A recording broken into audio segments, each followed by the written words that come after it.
Welcome back. ابھی ایران کی بات ہو رہی تھی تو چلیے تھوڑا غزہ کی بھی بات کر لیتے ہیں. 7 اکتوبر 2023 سے لے کر آج تک غزہ میں کتنے لوگ شہید ہوئے ہیں, کتنے لوگ ہلاک ہوئے ہیں, کتنے لوگ قتل ہوئے ہیں. ڈاکٹر گیڈین پولیا اور ڈاکٹر رچرڈ ہل کی ایک نئی تحقیق کے مطابق ان اموات کی تعداد 6,80,000 سے تجاوز کر گئی ہے. اور یہ صرف وہ لوگ نہیں ہیں جو اسرائیل کے ڈائریکٹ حملوں میں, بمباریوں میں شہید ہوئے ہیں.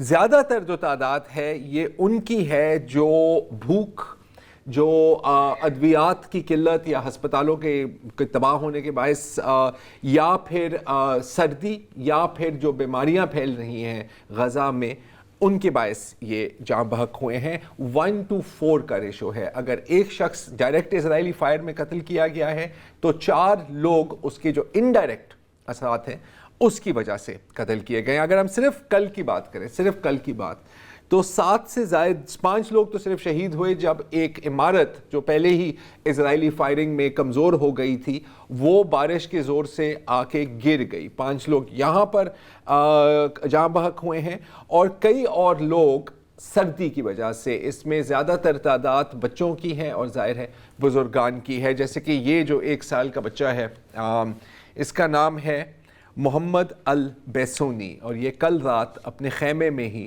سردی کی وجہ سے مر گیا. آپ کو یہ بھی پتہ ہونا چاہیے کہ اس وقت غزہ میں ایک بار پھر شدید بارش ہو رہی ہے, اور اگر ہمیں پاکستان میں سردی لگ رہی ہے تو آپ سوچ سکتے ہیں کہ وہاں پر ان پھٹے ہوئے خیموں کے اندر کیا حال ہوگا. اچھا, اس دوران ظاہر ہے اسرائیل, امریکہ اور ان کے جتنے بھی ساتھی ہیں ان کی کوشش صرف یہ نہیں ہے کہ غزہ کو صفحہ ہستی سے مٹایا جائے, یہ ظاہر ہے کہ ایک ایجنڈا ہے, لیکن غزہ کی یاد کو بھی مٹایا جائے, اس نسل کشی کی یاد کو بھی مٹایا جائے.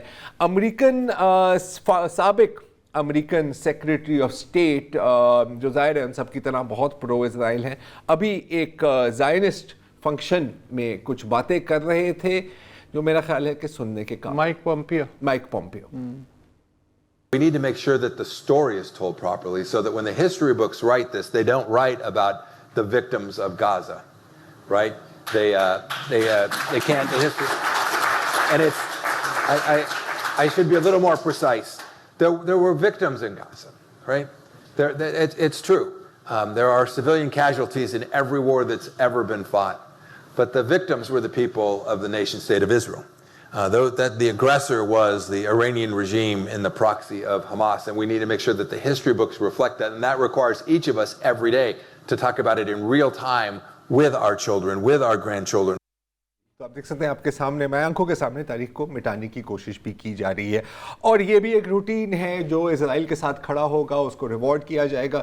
جو کسی بھی حد تک اسرائیل کی مخالفت کرے گا اس کا سر قلم کیا جائے گا, اس کو فنا کیا جائے گا.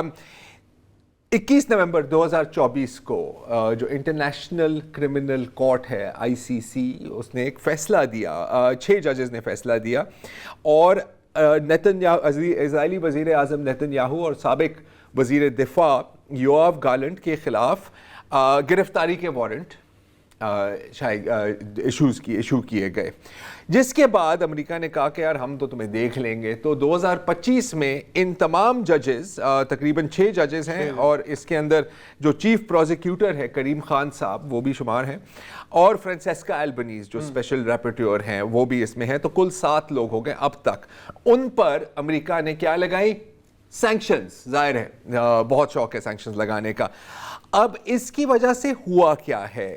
لٹرلی اس دور کا آپ سمجھیں کہ ان کا حقہ پانی بند ہو گیا ہے. آپ کریڈٹ کارڈز نہیں استعمال کر سکتے کیونکہ پوری جو انٹرنیشنل بینکنگ سسٹم ہے وہ US کنٹرولڈ ہے. آپ بینک اکاؤنٹ نہیں کھول سکتے. یہاں تک آپ US ڈالرز نہیں خرید سکتے. آپ جہاں سے بھی خریدنے کی کوشش کریں, اگر کہیں آپ کو انڈر دا ٹیبل مل گئے تو مل گئے.